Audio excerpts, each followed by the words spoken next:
Greetings all, Shane Bruce, Restomod Daisy, and today we're going to do a detailed look at this wonderful old Daisy Red Ryder number 111 Model 40. We put a short up about it the other day. It's come in from a customer, a subscriber, who tells me, and he's 65, that it's been sitting in a closet for about 30 years. He wants the gun checked out for mechanicals. He wants the gun cleaned up. He doesn't want the gun modded in any way, shape, form, or fashion. So what we're going to do is take a tour of the gun first, and then we'll review some ballistics data we've gathered on it after we received it. So let's start down here at the buttstock. This is the classic 11140 Fred Harmon imprint. You'll notice that the Fred Harmon is very legible, but you'll also notice that we have a ghostly Red Ryder here, sort of the unknown Red Ryder. The roll imprint didn't quite make it well. Now, you'll also notice that on this imprint, this is a post-war 11140, that the lariat rope is kind of obscured. You can see it in spaces, but not everywhere. Now, this might be a factor that's because of the wood. I believe this to be an oak stock, a little bit more resistant than maple to imprinting. But still in all, nice clean imprint. Not a lot of wear and tear on the gun, on the top or the bottom. Some nicks, as you would expect. And to support my contention that it is an oak stock, I'm going to point out this grain pattern right here. All right, so that looks nice. Let's move on up to the receiver. You can see it's got a aluminum lever. That's an indication of a post-war gun. But it does have the large top stock screw, which is an indicator of a pre-war gun. But, you know, you can get into the really get into the weeds on these daisies. Let's take a look at the roll stamp. Here we have Red Ryder carbine.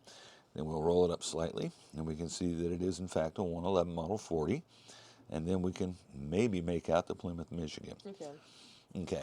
Now, I want you guys to watch and look at this very closely. This is what you would call patina, you know, which is basically just deferred maintenance that never got done.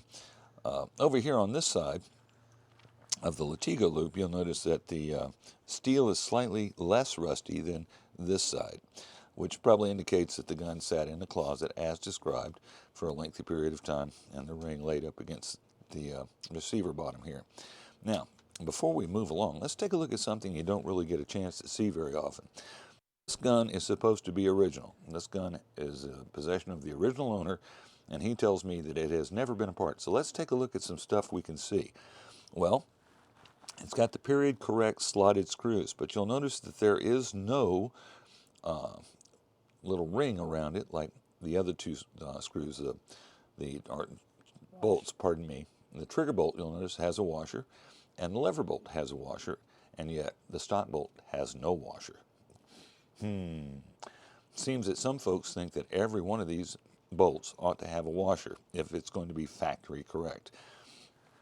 I believe that the owner of the gun's telling me the truth. I think this is just as it came out of the box. So I'm going to go with the washer underneath the lever bolt, the washer underneath the trigger bolt. That's the factory option default. Once again, large top stock screw, and on the back side we'll see that it only has nuts on the stock bolt and the lever bolt. Probably because the trigger bolt itself doesn't have enough exposed threads to securely mount a nut, so nuts weren't used there. All right, moving on up, we see that it's got a tack welded front sight. Let's see if we can get this little detail here. You'll notice that that's a stepped notch, not just a V notch, but a step notch. All right, and we roll on down. An oak forearm as well, slotted screw. And here we have another clue. This is a tack welded barrel band. All right, so that's another clue to support the contention that it is most likely a post-war gun, not a pre-war. But the real killer, as we roll down this nicely patinaed barrel, look at it. Look at that rusty plum color there. Doesn't really come on camera, but we'll go with it. Okay. Well, trust us, kids. It's plum. You'll notice that's a tack welded front sight band or retaining band that mounts the front sight. So tack weld there tells us that it's not peen, tells us it's not pre-war, it's post-war gun. All right, so that's the girlfriend side. Let's take a look at the mother-in-law side real quick before we get on with things. Once again, I think it's an oak stock just because of the way the grain patterns are running. It's in good shape, no big nicks or tears, no big dents. Buttstock's actually not too beat up. A little bit of wear where you expect because it's been sitting on the in the closet for all these decades. And then we'll roll back up here, and we can feel this rust sitting here, and that's a nice plum color. More rust there. We're going to pull this gun apart and take a look at the internals, but part of that process is going to be removing the fore end, and I think what we'll see under the fore end is what the original finish looked like.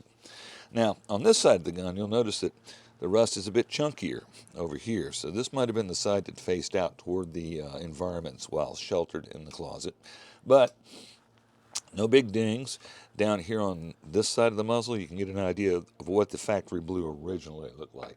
It's a much different coloration than the rusty area up here. That's more of a blue, as you can see. All right. So, first step in knocking this gun apart. Oh, before we do that, we did do a receiving test when we got the gun. Here's the ballistics results. Oh, that's all right. It's not going to wig out. They can freeze it and look at it if they want. This is factory everything. Factory shot tube, factory mainspring, factory air tube, factory seals. As the gun was received after a thorough overnight oiling, it was running about 150 feet a second.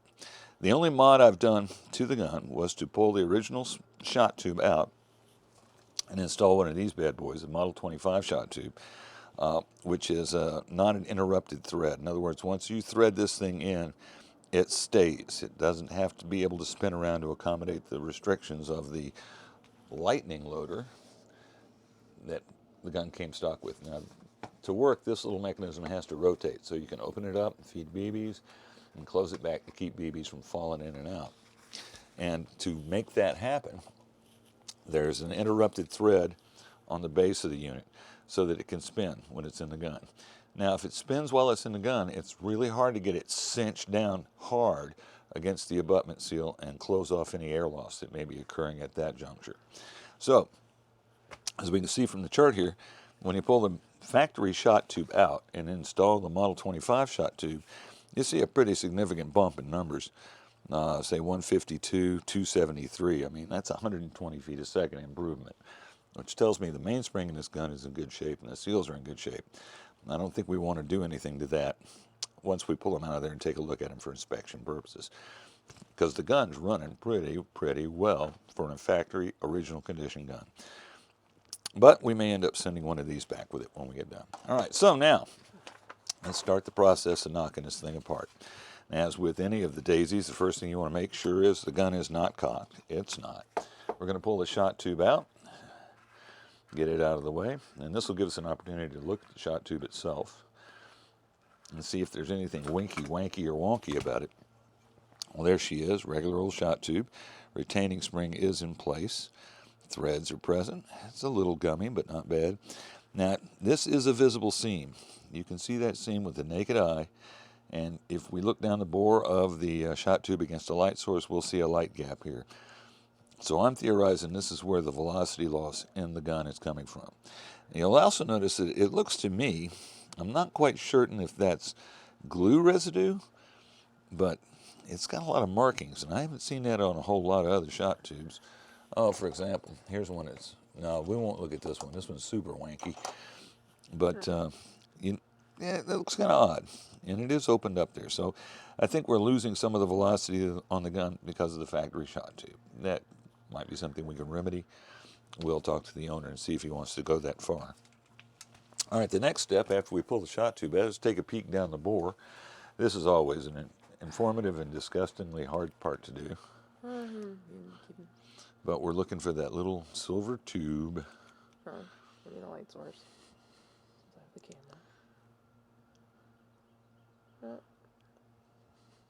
Hold it there. I'm not moving it. No, hold the light. Okay.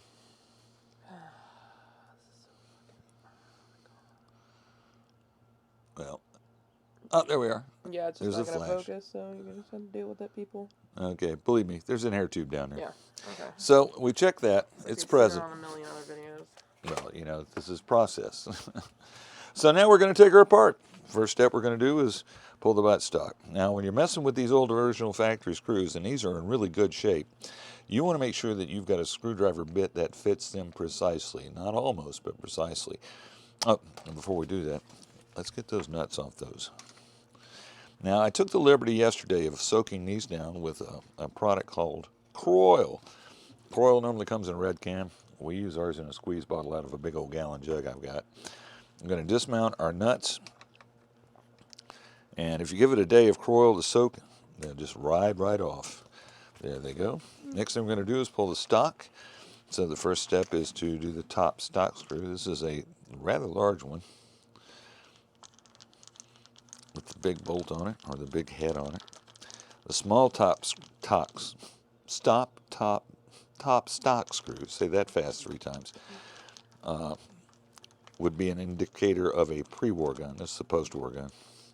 So let's get that rascal worked out. It's a big old screw. All right. Looks pretty clean. That's nice. Now we're going to pull this stock bolt, which is a bolt. It's not a screw. And thanks to Croil, it's coming out of there nice and easy. We're not going to scar, mar, or mess up anything. And once we get this dismounted, we're going to detach the buttstock and take a look at that real quick. So let's work that rascal out. Well, there we go. Now you'll see that that's typical on a Daisy. That round spring right here is a trigger return spring, and it's completely normal to see them not straight. Now here's another little element of original stock. You'll notice that has been slightly relieved. This is to allow the trigger, top part of the trigger, to actually float in there like it's supposed to. Overall, looks pretty good. Don't see any apparent cracks. Something happened to the finish here. I'm not sure what that was, but we'll see how it cleans up. All right, we got the top stock screw out. We got the stock out. Now we're going to pull the lever, and this is an old style lever, so it'll have a long nose on it because this is a low pivot lever. So we're going to work that out. We're going to take great pains to make sure that we don't lose the washer associated with it. That's a factory piece. Oh, that's seen better days. Let me get my, I have my little rag. Let me grab that over there for me. Let's wipe this off and see what happens. There we go. It was originally a painted lever. You can see the remnants of the paint there. It's kind of worn off with time and use, but not too gungy. A lot of heavy grease in there. Yeah, so we're going to probably have to degrease this more than likely, or to get her slicked up a bit. All right, next step. I'm going to pull the trigger out. We take the trigger bolt out. Look at that. Walks right out of there. And once again, as with the lever bolt, we want to make sure we don't lose our little washer, so we make sure that stays put. We'll clean that up as an individual part a little later on. Now, on the Red Ryder, you've got this Latigo loop. The Latigo loop on the inside, if you'll notice, so let's see, right there, you'll notice that it goes through the receiver and mounts as a peen item over on this side. That keeps the Latigo loop in the gun, but it also makes you have to split the back of the receiver to get the trigger out. So you put a little juice there. The trigger drops down, and now you can dismount the trigger. One piece, Daisy stamped steel trigger, nothing unusual about it. It's goopy because I loaded it up with oil for the ballistics test. And you can see there's still quite a bit of dried old oil / grease still present on the metal. All right, so we got that out. Next step is to dash over to the vise, and hey, look at this. A great little mainspring compression tool. I now have both models of the mainspring compression tool. The guy that builds these realized that some wide bodies and some of the earlier Daisies, the original unit with the thick prongs was a bit hard to get past the plunger assembly, so he's offering this now, a thinner one. We'll see which one works best on this old 11140. Oh, before we put it in the vise, though, let's go ahead and work the forearm off. Just slide it on out of there. Thumbnail it until you get it to where you want it. When it's free, it'll float. We're almost there, almost there, almost there. Here we go. Get that off, take it out. Now we're going to pull the screw out of the forearm right there, and we're going to take a look and hopefully see some original surface finish. That'll give the viewership an idea of what the original factory blue on the gun looked like. Normally pretty good. Now, you'll notice that there are machine threads cut into this one. The current model Red Ryder uses a wood screw, but as you can see, that's a machine thread. And we just pop the forearm off, and there we go. Okay, here you can see the kind of blue the gun had originally. It's really nice. I mean, these were chemically done, but really nice. Some rust buildup here and there. We'll address that. A lot of this will just wipe off, but the owner doesn't want, any extreme measures taken. So we're not going to try to. There's no way we can make the rest of the gun look like this. The best we can hope for is this plum brown down here. But it'll be an original finish. It'll be original to the gun and true and period correct. All right, let's get the plunger assembly out and see what we're looking at. So we'll get her mounted up, and we're going to start with, we're going to start with the thick one and see if I can get that clear to the back. Clear the plunger assembly. Okay, that seems to work fine. So let's give her a shove. Out with the spring stop. And you can take a look at that. It's pretty loaded up with residual grease. Now we're going to go ahead and pull out the plunger assembly, take that back over to the workbench, and take a peek and see what it's got in it. I should be looking at a leather top hat seal, and we are. And we should be looking at a mainspring that is kind of a coppery color, and there's some copper to it there. It doesn't look too bad.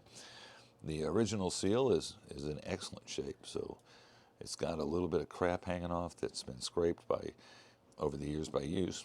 But you'll notice that the top hat itself is well defined. The leather's well defined.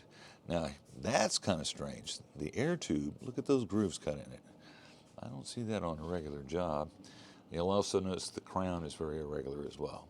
But the aperture appears to be good. We know it's pushing air because it's shooting pretty well. And like I said, it's a top hat, so it actually breathes from these two holes down here. Compression charge goes down inside here and then squirts up out of there. So the next phase of our examination is to dismount the receiver, put the mainspring compressor in place, and see if that mainspring's sacked. I don't think it is because it's running really warm with the Model 25 shot tube. But the only way to know for sure is to take it off and take a look and see. All right, so we'll swap back over here to the mainspring compressor. Drop our little washer in place so that we can freeze it. Mount that in the body of the caulk gun / mainspring compressor. And then compress the mainspring. All right, so we got the mainspring compressed. With any luck, we can just push that out with our fingers. We can. It's not bent. It's not distracted.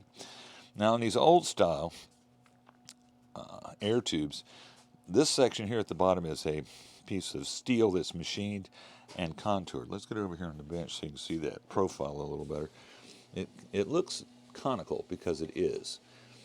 There's a washer here that follows this tapered plug up to a certain point and stops. The original seal sets inside that, sandwiched between the top hat and the washer by the force of the mainspring. All right, now here comes the last step of the take it apart, look at it, and figure out if there's anything wrong phase of working on these old guns. We take the mainspring back over to the bench. Now, I can tell you right now it's a little sacked, but it ain't bad. And see if it slides off easily, or if it fights with the plunger. It does not. The second test to do is to roll it and see if she rolls pretty straight, and she does. This mainspring's in great shape. But I figured that because it was running almost 300 feet a second with just the Model 25 shot tube stuck on it. Doesn't have any stropping effects here. This is a really clean plunger. Nice square back plate. So, we've got our diagnosis in. We've got our gun apart.